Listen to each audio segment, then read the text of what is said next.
সালামু আলাইকুম বন্ধুরা। আমি এখন একটা গাছের বাগানে আসছি। তাই আপনারা সবাই বলেন, আমরা সবাই একটা স্লোগান দিই যে গাছ লাগাই, জীবন বাঁচাই, পরিবেশ বাঁচাই। গাছ আমাদেরকে অক্সিজেন দেয়, গাছ আমাদেরকে সব কিছু দেয়। একটা গাছের গুণাগুণ আমরা শেষ করতে পারবো না। তাই এখন কিন্তু এই বর্ষা মৌসুমে এখন কিন্তু আপনার গাছ লাগাবার সময়। আপনারা একটা গাছ যদি কাটেন, সেখানে 5টা গাছ লাগান। গাছ আমাদেরকে বন্যা থেকে উদ্ধার করে, গাছ আমাদেরকে ঘূর্ণিঝড় থেকে উদ্ধার করে। কারণ আমাদের এই ঘূর্ণিঝড় অনেক কিছু রক্ষণাবেক্ষণ করে এই গাছে। এই গাছ লাগানোর কারণে অনেক সময় বজ্রপাত গাছের উপরে পড়ে, কিন্তু মানুষ বেঁচে যায়। এই গাছ দিয়ে আমি নিজে আমার ভাগ্যটা পরিবর্তন করতে পারবো। তাই বন্ধুগণ, আপনারা একটা গাছের বাগান করুন। এখানে আমি যে গাছের বাগানটায় আসছি, উনি এখানে শত শত গাছ দিয়ে একটা বাগান তৈরি করছে। কিংবা উনি যদি একটা গাছ কাটে, সেখানে উনি আবার এখান থেকে দেখা যাইতেছে যে আবার 5টা গাছ লাগিয়ে দেয়। উনি অনেক ভাগ্যবান মানুষ। কারণ আপনার আজকে টাকার প্রয়োজন হয়েছে, আপনি এখান থেকে 10টা গাছ বিক্রি করেন, আপনার একটা গাছ যদি 3000 টাকা করে বিক্রি করেন, তাহলে আপনার আসতেছে 3 × 10 = 30,000 টাকা।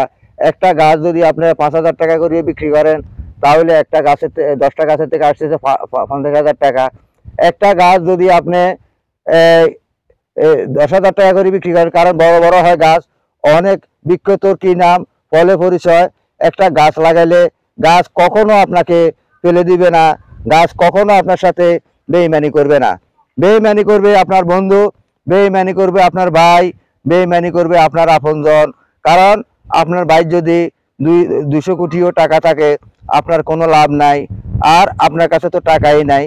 তাই আপনি একবার বিপদে পড়ি দেখেন বন্ধু, কারো কাছে আপনি সেই বিপদের সময়ে পাবেন না, কোনো টাকা পাবেন না। সেই বিপদ আপনাকে উদ্ধার করতে পারে একমাত্র, সে হলো কে? একমাত্র ঘাস। তাই বন্ধুরা, আসুন আমরা সবাই গাছ লাগাই, পরিবেশ বাঁচাই, নিজের ভাগ্য পরিবর্তন করে নিই। কারণ আজকে আমার মেয়ের যদি বিয়ে লাগে, সেখানে বিয়ের সময় আমার খরচ আছে 5 লক্ষ টাকা। আমি কোথায় পাবো 5 লক্ষ টাকা? আপনাকে 100টা গাছই দিচ্ছে। আপনার ছেলে বিদেশে যাবে, আপনার লাগবে 4 লক্ষ টাকা। আপনি কোথায় পাবেন? সেই গাছটা খাড়াইয়া রয়েছে, দাঁড়াইয়া রয়েছে আপনাকে টাকা দেওয়ার জন্যে। কিন্তু আমরা চোখ থাকিয়ে অন্ধ। তাই আমরা আমাদের চোখটা যেন খুলে যায়। এখনই গাছ লাগাবার সময়। আপনারা গাছ লাগান। একটা গাছ কাটবেন, 5টা গাছ লাগাবেন। একটা গাছ কাটবেন, 5টা গাছ লাগাবেন। আমার এই কথাগুলা যদি আপনাদের কাছে মনোভূত হয়, তাহলে অবশ্যই আপনারা একটা কমেন্ট করে জানাবেন। তাই আপনারা গাছ লাগান, পরিবেশ বাঁচান, নিজে ভাগ্যবান হন, অন্য